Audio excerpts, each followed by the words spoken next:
నేనైతే అస్సలు అనుకోలేదు ఇంత టేస్టీగా వస్తుందని. ఎట్లాగైతే మనం పెళ్ళిళ్ళలో తింటామో అంతకు మించి అంత టేస్టీగా ఉంది. చాలా అంటే చాలా బాగా వచ్చింది మటన్ కర్రీ. ఒకసారి ప్రాసెస్ చూద్దాం. ఫ్రెష్గా మటన్ తీసుకొచ్చుకున్నాము. తర్వాత కొంచెం ఆయిల్, కర్రీకి సరిపడా ఆయిల్ వేసుకొని హోల్ గరం మసాలాలన్నీ అందులో వేసుకోవాలి. తర్వాత 4 పచ్చిమిర్చి, ఒక పెద్ద సైజు ఆనియన్ కట్ చేసి వేసుకోవాలి. ఆనియన్ మంచిగా ఫ్రై అయిన తర్వాత అల్లం పేస్ట్ వేసుకోవాలి.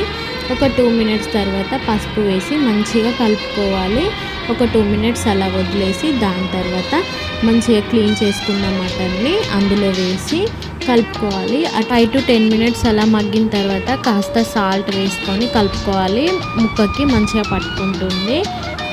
సాల్ట్ టేస్ట్కి సరిపడా వేసుకోండి. సాల్ట్ వేసుకున్నాక మంచిగా అంతా కలిసేలా కలుపుకోండి. ఇక్కడ పక్కనైతే మేము మటన్కి కాంబినేషన్లో బగారా రైస్ చేస్తున్నాను.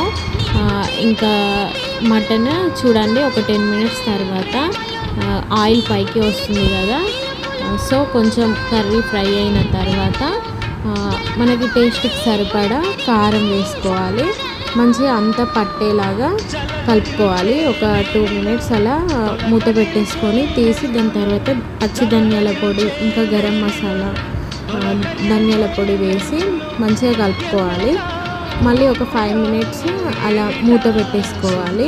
ఒక గిన్నెలో మనకి గ్రేవీ కోసం అని వాటర్ వేడి చేసుకోవాలి. వేడి చేసుకున్న వాటర్ అందులో పోసుకోవడం వల్ల పీస్ అనేది చాలా సాఫ్ట్గా కుక్ అవుతుంది. కర్రీ టేస్ట్ కూడా చాలా బాగా వస్తుంది. సారీ, ఇందులో ఒక క్లిప్ మిస్ అయింది. కుడుక, గసాలా, ఇంకా కొంచెం కాజు పేస్ట్ ఖచ్చితంగా వేసుకోండి. దాంతో ఇంకా మీ టేస్ట్ ఇంకా పెంచుకోవచ్చు. లాస్ట్లో కొంచెం గరం మసాలా, కొత్తిమీర వేసేసుకొని దింపేసుకోవాలి. ఇక్కడ బగారన్నం కూడా రెడీ అయిపోయింది.